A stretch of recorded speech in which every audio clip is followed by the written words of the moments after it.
Sometimes you just need to take the slips out and bowl defensively. And you also need to be careful with your computer's defense as well. If you need a VPN, go Nord. NordVPN.com/Kimber to get a 2-year contract with a discount, plus 4 extra months and gifts in some markets. It's completely risk-free with Nord's 30-day money-back guarantee. The link is in the show notes. So put in some dot balls and turn them into maidens via NordVPN.com/Kimber.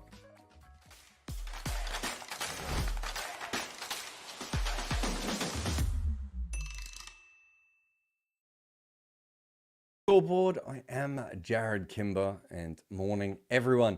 That was a weird day of cricket. I don't think there's a way of looking at that and not thinking it was weird. We had a washout that I think was fairly predictable.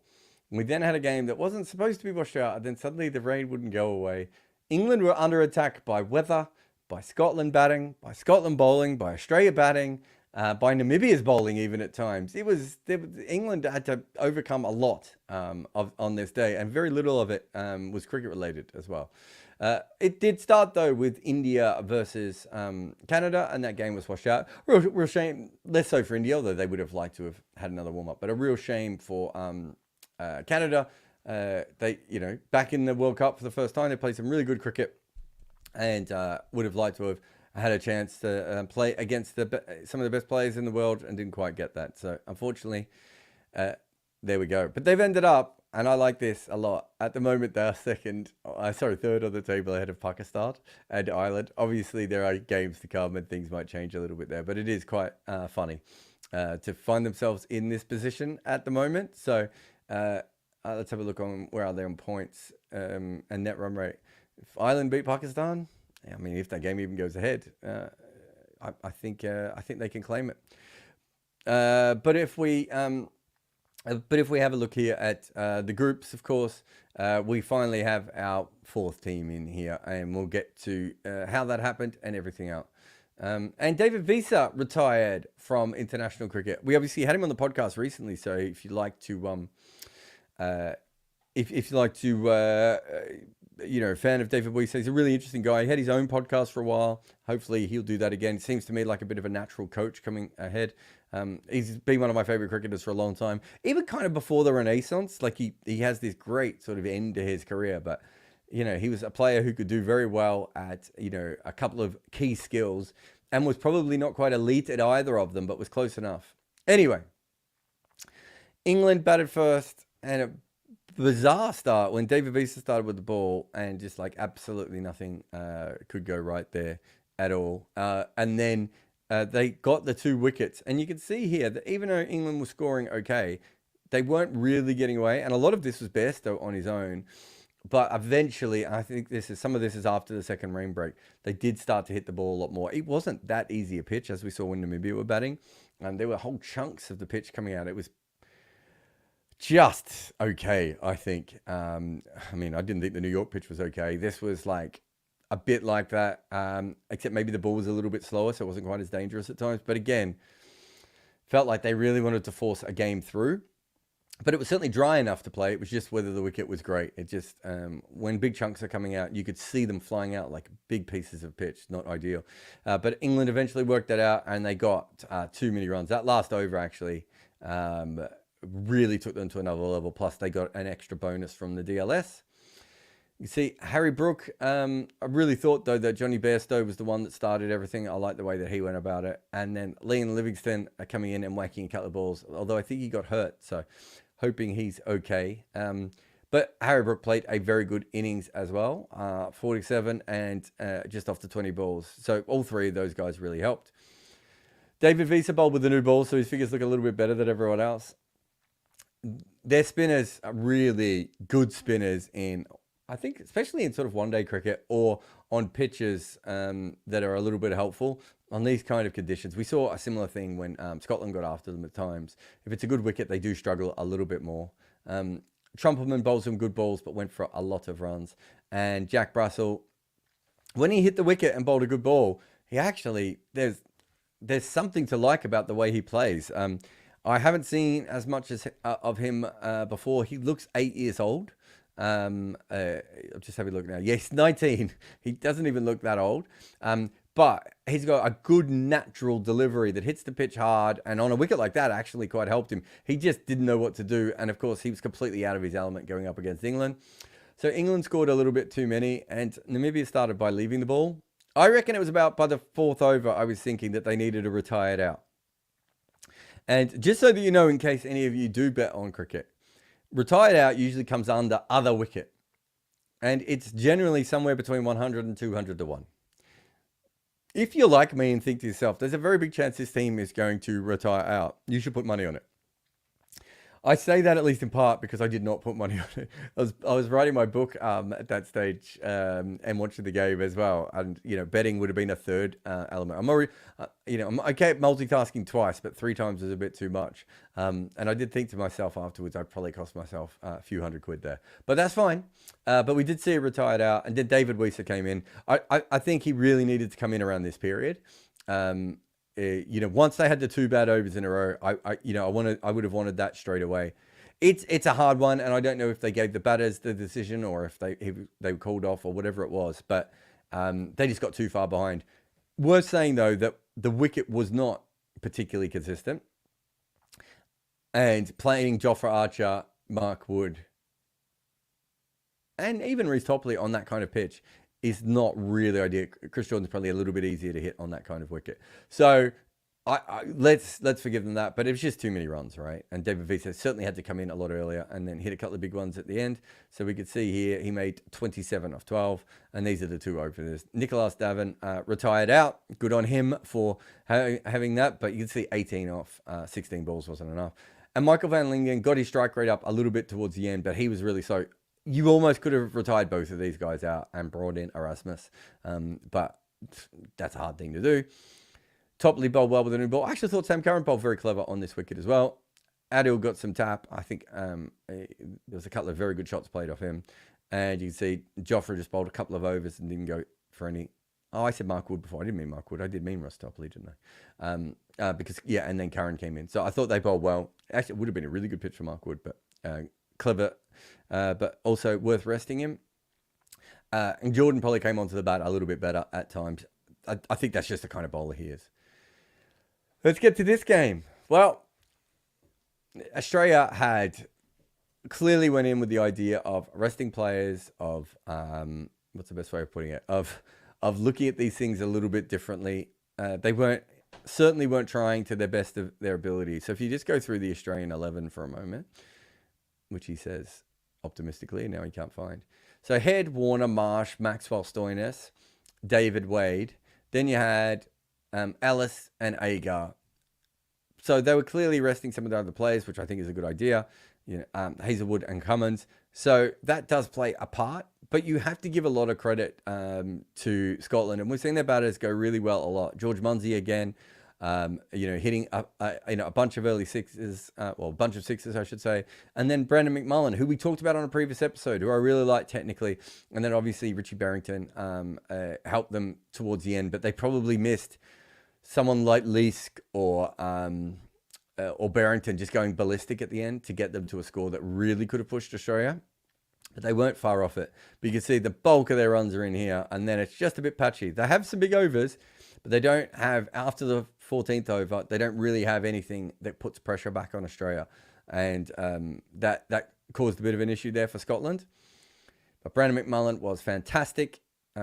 Richie Barrington, he's played a couple of very important innings for them so far. Munsey and Matthew Cross. That's a really good strike rate for Crossy. Like they'd be very happy with that. On the bowling front, they went in with the 3 spinners, which I think I might have called beforehand. Zampa's still bowling really, really well. Ashton Agar, this might be his only game in the tournament now. I think that would have been his chance to really push himself. I think if you go back and you have a look at the way that the game probably went, they brought him in, and I don't know how much. I don't know how much Australia really prepared for Scotland, because I don't think they were, too worried about this game or anything. But using Ashton Agar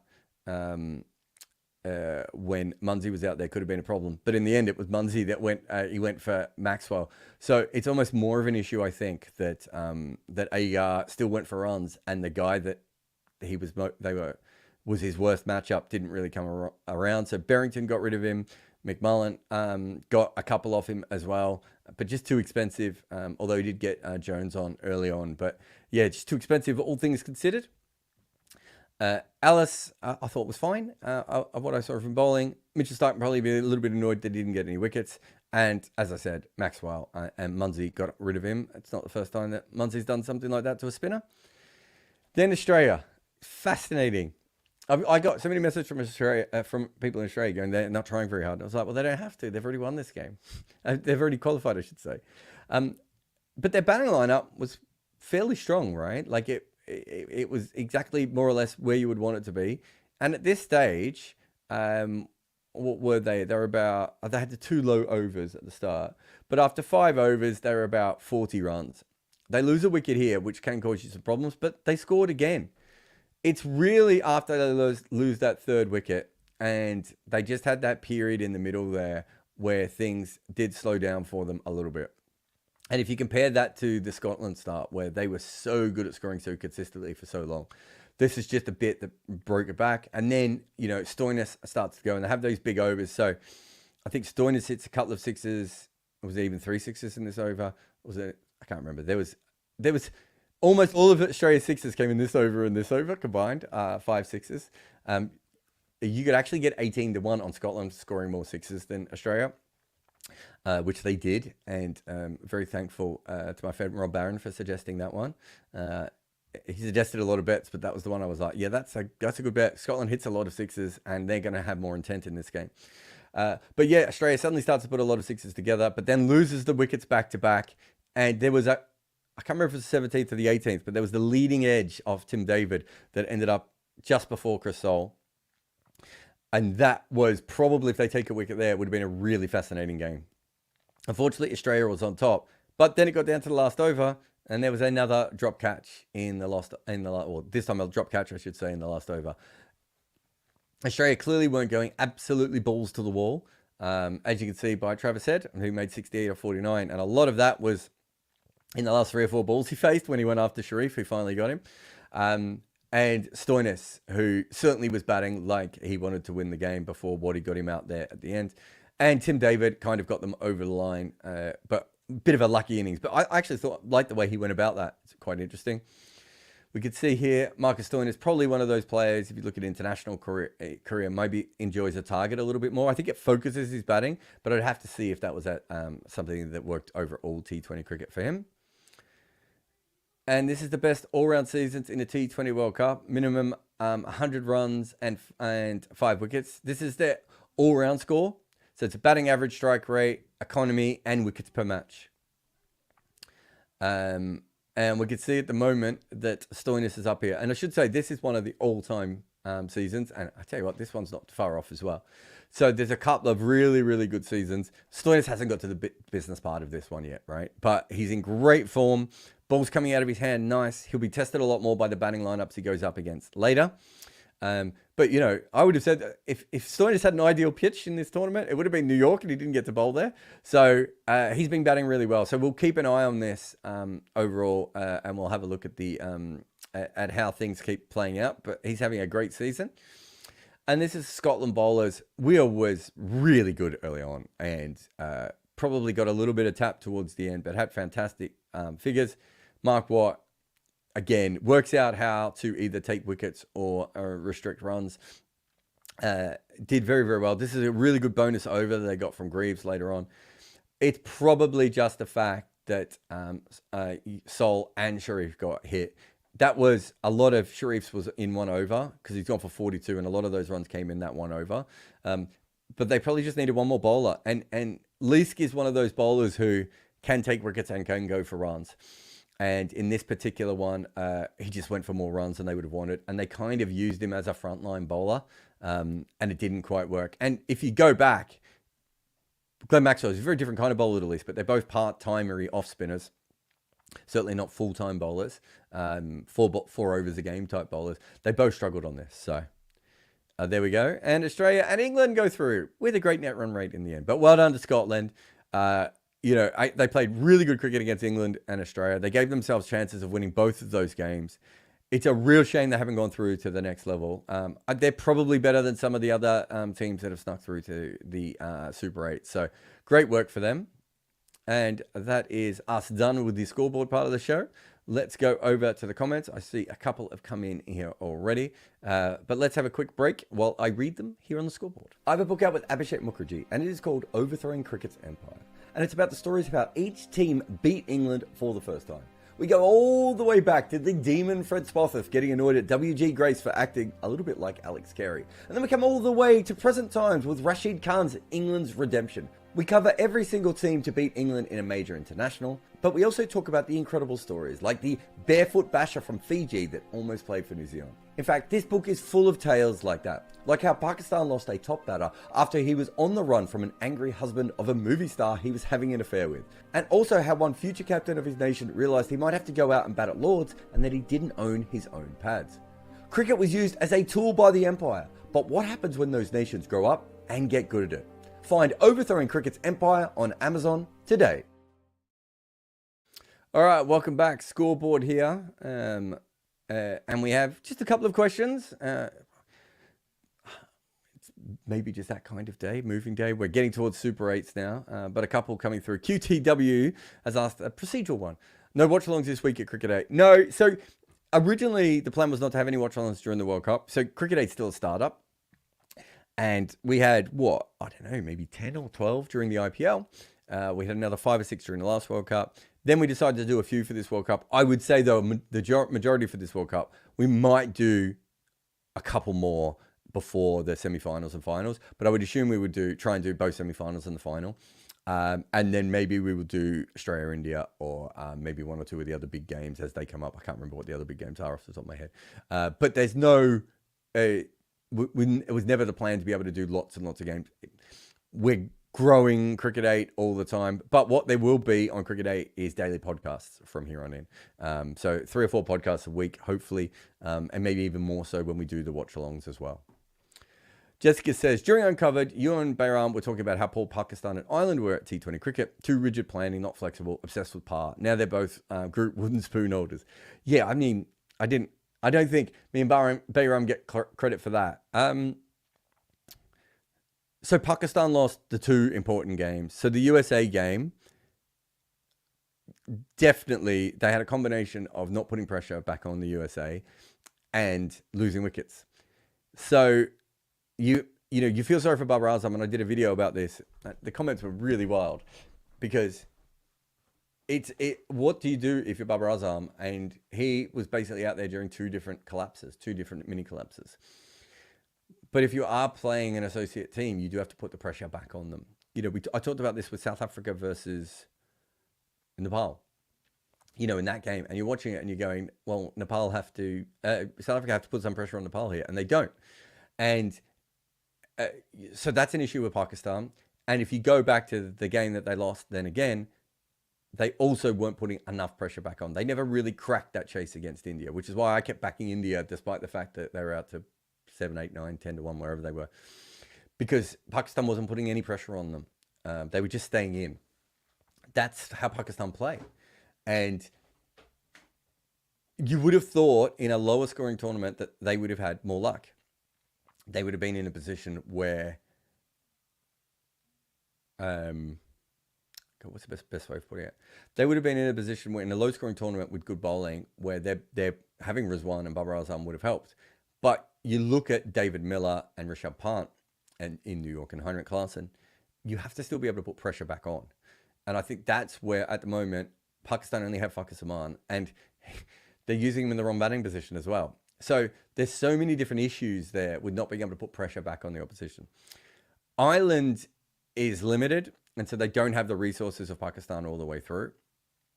But they have settled on this 170 to 180, or what would you call it? Roughly par totals, and then hoping that they get some new ball wickets and can keep pressure on you all the way through the game. I thought they bowled against USA. No, was it Canada? Who was it that beat Ireland?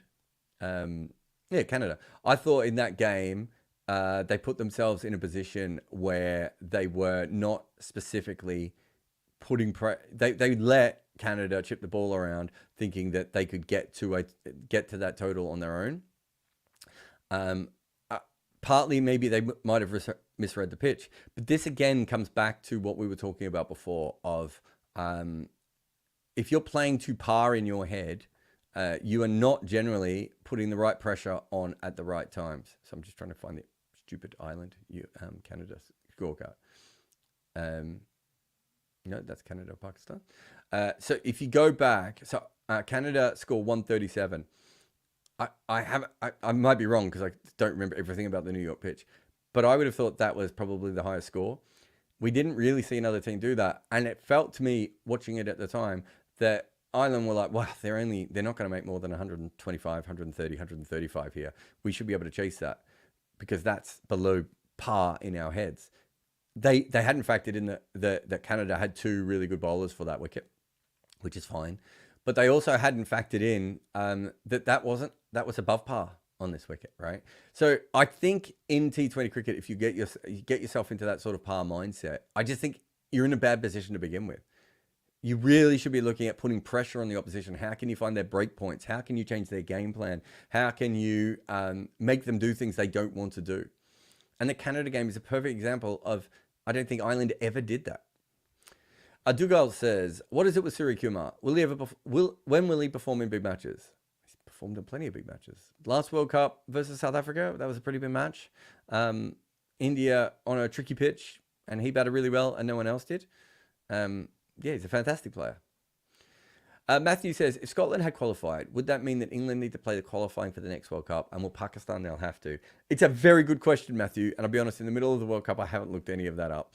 I wouldn't have thought so just because I don't think that's how these things would work. But it would be funny and hilarious if that was the case. I don't think either of those teams would have any issues in qualifying. We've seen great football teams qualify for tournaments before. I mean, they do mostly, don't they? I think, is it basketball the top?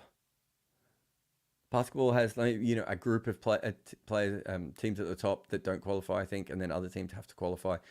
Did the USA, I'm pretty sure the USA men's basketball team once had to qualify for an Olympics. I think that's right. If I remember my Redeem team trivia, I think they had to play in a tournament and qualify for that. If the USA men's basketball team could qualify, I'm pretty sure the England men and Pakistani men can as well. But it might be done. There might be a rankings thing as well that I'm not remembering 100%. But great work to all the teams who made it through the Super 8. And it's a real shame. England won't because they got through the Super 8. It's a real shame for Scotland because they played brilliant cricket again and haven't got themselves through just because they were in one of the tougher draws. I mean, if you look at some of those other groups in this World Cup, I think there was quite a few other groups there that let's have a look.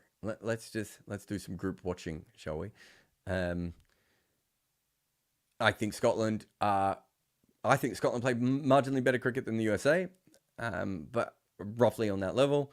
Afghanistan, West Indies would have been a tough group for them to get through. But South Africa, Bangladesh would have been another group I think Scotland would have felt pretty confident with. So, yeah, it could have been, they've played really good cricket and they're going to have to go off and qualify. And Pakistan should probably have to go off and qualify. That also does tell you about the qualification, though, that the weather is, okay, you get kicked out of a World Cup, that's really bad. But then you also have to go back into the qualifiers after that. So it is a little bit more tricky in that case as well. All right, short break, and I'll get to a few more questions here on the scoreboard. Occasionally, I also talk about behind-the-scenes stuff. A huge thanks to everyone who has supported us on Patreon and helped us build this channel.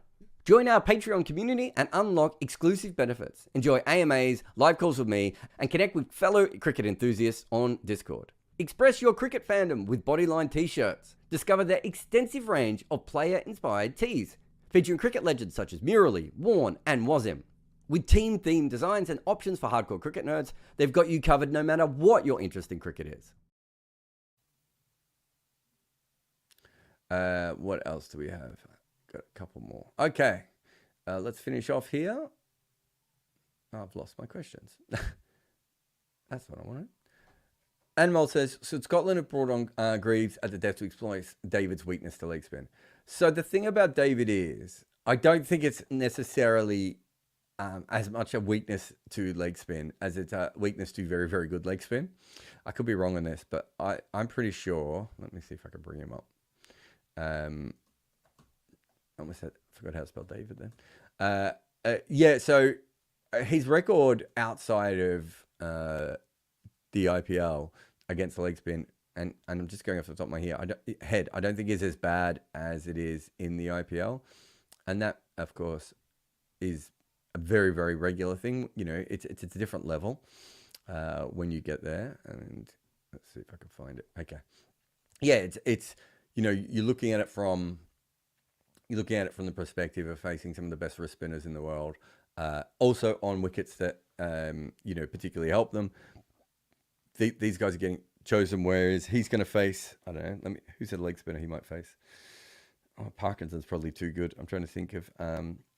He might play county cricket and face Michael Crichtley or someone. Is that Derbyshire? I think that's the Derbyshire. Or he used to play for Derbyshire anyway. And yeah, he's a fine bowler. He's fine, but it's not quite the same. So last 2 years in T20 cricket, Tim David averages 24 against leg spin at a strike rate of 136. I don't know that much about Chris Graves other than the fact he's not. I mean, I've seen him bowl, but he's not a frontline bowler. He's more of a part-time bowler and everything else. I think if you put him in a situation where he's bowling to Tim David, I reckon Tim David would probably hit him for 6. I think that's what would have happened. And also, by that stage, was Matthew Wade out there, so you had a left-hander. Yassine says, thoughts on Babar's captaincy? I don't know if his captaincy had all that much to do with them losing this. They bowled well against India and didn't win the game. They against the USA got themselves completely back into the game out in the field. So I don't know if this is what you're asking about. I don't think his captaincy had a big part to play in them losing. I think his captaincy is very much like his batting. It's very traditional and you know, straight lines. And I don't think he's a great strategic captain, but I don't know about what his man management skills are or anything else. It doesn't seem like it's an easy job to me. I would not like to do it. Curran says, did you have a favourite weird result quirk that almost happened over the first round? I had South Africa losing to a lesser team and Nepal nearly pulling it off, had me giggling. Oh, I think PNG. I was desperate for PNG to win a game. And then was really hopeful that Scotland would qualify. I think those were the two. I thought the Scotland one was much less likely just because of the group they were in. But I just thought they were playing really good cricket. And they keep improving their T20 team, you know, year after year. But yeah, PNG against West Indies was probably the one at the start. But, you know, the PNG-Uganda game, what a fantastically weird one that one was as well. All jobs have a shit sandwich and some come with an olive. What's the shit sandwich of your cricket writer spreadsheet creative career?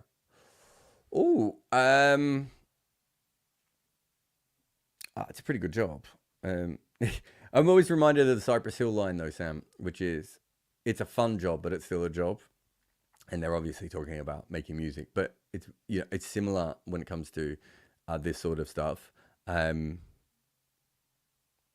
Look, I watched a lot of cricket beforehand, but you know, the amount of cricket I watch now is, you know, out of control. Although big thanks to MV Play for letting me watch some of it back in 25 minutes and don't have to find highlights packages or anything else. So they're certainly a big help to me of recent times. When I was on the road, I mean, I love traveling and everything, but you know, with Cricinfo, I was on the road between 200 and 250 days a year, some years. You know, that's a lot of time to be away from your family or having to take your family with you, but then you're working. So, you know, your wife is doing extra work because she's on holiday, but also looking after kids on her own. So, yeah, I think that would be most of it. It's also, you know, the last 3 months, I have worked every day. So I had a week off on holiday and I was writing my book on that week. My next book, not even the last one, which we were also making sure that the proofs were done for. So I was working on 2 books during my holiday. I worked every day of the IPL, I would assume. If I had a day off, I don't remember having a day off. I didn't have long off before that. So and then the World Cup started. So I will essentially work for 3 months solid without really a day where I'm not doing 4 hours of work. And probably most days where I'm doing 10 to 12 hours a day. So it's quite full on. The back end of that, Sam, is that I'm hoping for a more gentle summer, English summer, if we're being honest. And then England, New Zealand, I think I'll probably be working on that. And then Australia, India, I'll be doing something related to that as well. So off the back end of that, things should get a little bit more chill for me, I would hope. But yeah, so, it's kind of that, I think, is the hardest thing. And, so my kids have started playing hardball cricket. And today was the first training session I had gotten to, although I have been to most of the matches. So, just the schedule that's been going on is quite full on. Everything else I kind of like. Look, I write every day anyway. I would write every day, even if I wasn't a writer. That's pretty common for me. So that's not a problem. I would watch cricket. So again, that's not the end of the world for me. Dealing with boards and angry players and angry boards, and some of the nonsense of it is not particularly ideal. And also, as good areas grows, having to manage people, like we've probably got 7 or 8 people in my company. Then, of course, I'm involved with some of the people at Cricket 8 as well now. So you're sort of throwing management on top of it. But I love what I do. It's funny. I always wanted to be a screenwriter, obviously, and I'd still love to write movies. And I've got some novels that I'll probably get published one day as well. But I think if you went back and told my 14-year-old self, so you're not going to write movies, you're just going to write about cricket every day, I would have been like, great, sign me up. And it's funny watching my son come through. My 10-year-old is very similar to me, where the way he sees things. So he's in the other room. Last night he was watching Neil Harvey and Wasm Akram highlights with me after the England-Namibia game. And he's in the room behind this camera right at the moment, YouTubing various things on cricket. The last thing I saw him when I was in there, he was looking at the 10 best cricketers from India. So it's in our blood. It's the way I can't explain it. He's equally obsessed about basketball and cricket. And it's the way I look at things as well. I think for me, I would love to have been a feature writer. And when I was a feature writer, I was really happy, but I didn't just want to be a feature writer on cricket. So I would have loved to have gone down that path. But I've been able to build my career the way that I also want to, and I can work for who I want and when I want, and have meetings and thanks to people like you, everything's going well over here. So Dindu says, missed the Nepal game, but it was a real heartbreak. Everyone loves a World Cup upset. Nepal might be the team to watch in a few years to come. I mean, to be fair, we've had the upsets though. We've had Canada, we've had the USA, we almost had Scotland. We had Uganda over Papua New Guinea, which is an upset. The Oman-Namibia game, maybe not an upset, but an absolute cracker there. We've had some really, really close games. The Nepal game would have been the cherry on top of... It wouldn't have even been the cherry. Would it have been the cream on top of the cherry? At that point, I think we've had a fantastically interesting World Cup. Wickets haven't always been... Well, the New York wicket was poor. A lot of the other wickets have been low scoring, which has also brought about some really good games. So we haven't seen as many 4s and 6s as I kind of expected this, but New York was the outlier I didn't expect. But yeah, it's been a fascinating tournament. So I've been really excited by it so far. And, you watch a game like that, and I think Scotland probably at the start of, after the first couple of overs, would have been what? 15, 20, 25 to 1. And then were favourites for a long period of that game. So many games we've seen that, and we've seen teams in great positions, and it's been a really, really interesting World Cup from that perspective. Anyway, that's it for me today. We'll be back tomorrow for another Scoreboard. I am Jared Kimber, and this is what we do here. We talk about cricket. Remember that cricket is a funny game. 100 years before we protected our head, players looked after their groins. So don't be as stupid as old cricketers. Protect your computer now. NordVPN is the protection I use when facing cyber shortballs or when rights issues try to dismiss me. Geo-block so you can watch all the cricket you want. Grab your NordVPN deal by going to nordvpn.com/Kimber. Support us on Patreon. Join for exclusive perks like AMAs, live calls with me, and a vibrant Discord community. Enjoy ad-free content, early podcast episodes, and access to my emailer. Plus behind-the-scenes stuff. We've built our channel on Patreon support, so a huge thanks to everyone who has helped. If you make a lot of content like me, you are going to need help. And that is why we use Minvo.pro, a slicing and dicing tool that uses AI to conjure up incredible clips from your podcasts and meetings. If you make content, go to Minvo.pro